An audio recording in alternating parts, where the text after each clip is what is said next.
आरती उतारा दाई ओ माया महारानी जननी भवानी। आरती उतारो दाई ओ माया महारानी जननी भवानी। आरती उतारा दाई ओ माया महारानी जननी भवानी। आरती उतारो दाई ओ माया महारानी जननी भवानी।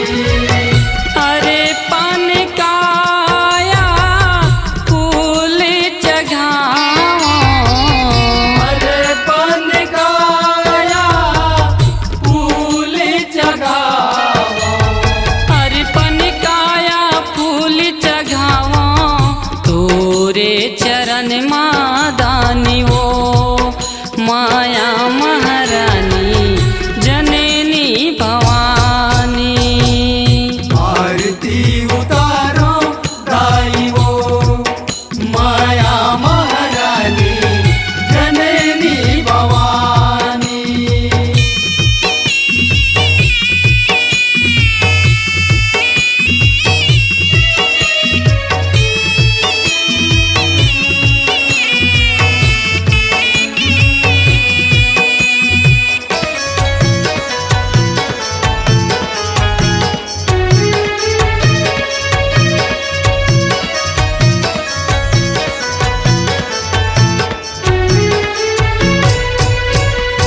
सूरज ज्योति के दिया न जतन माँ गंगा पाँव पखारे। गंगा पाँव पखारे हो मैया, गंगा पाँव पखारे। चिरई चिरगुन महिमा लगाए फजर सांझ सुध भारे। फजर सांझ सुध भारे हो मैया, फजर सांझ सुध भारे।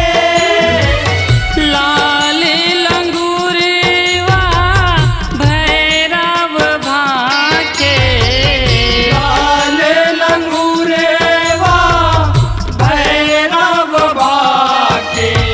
लाल लंगूरवा भैरव भाके अरने बरन मादानी वो माया महारानी जननी भवानी। आरती उतारो दाई ओ माया महारानी जननी भवानी।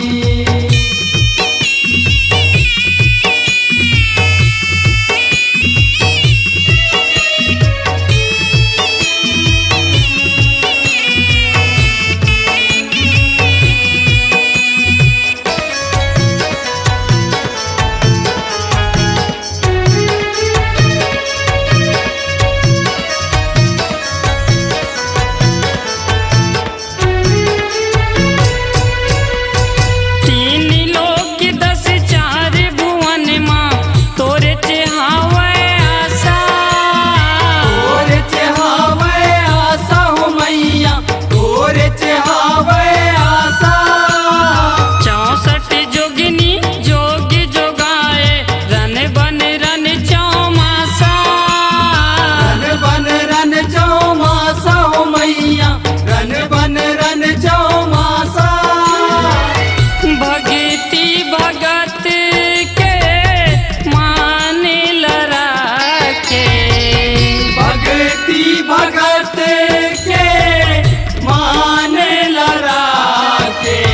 भगति भगत के मान लराखे प्रीति परब माँ मानी वो माया महारानी जननी भवानी।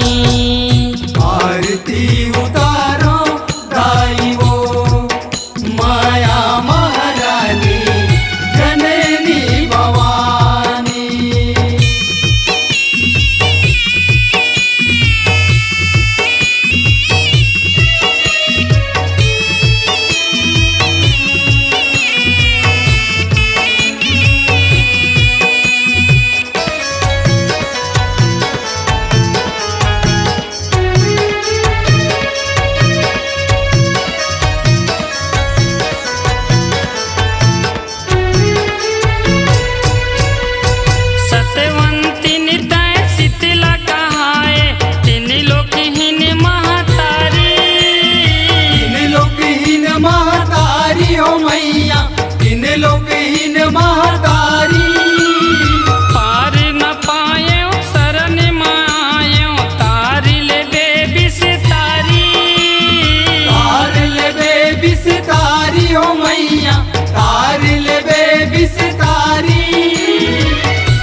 अपनी आवाज को दीजिए एक नया मुकाम। डिजिटल रिकॉर्डिंग की दुनिया का जाना पहचाना नाम स्वरांजलि, जहां गूंजती हैं ध्वनियां अपनी माटी की सौंधी सुगंध के साथ। छत्तीसगढ़ी संगीत के विविध रंग जो पहुंचाते हैं पूरे प्रदेश में डिजिटल रिकॉर्डिंग के संग।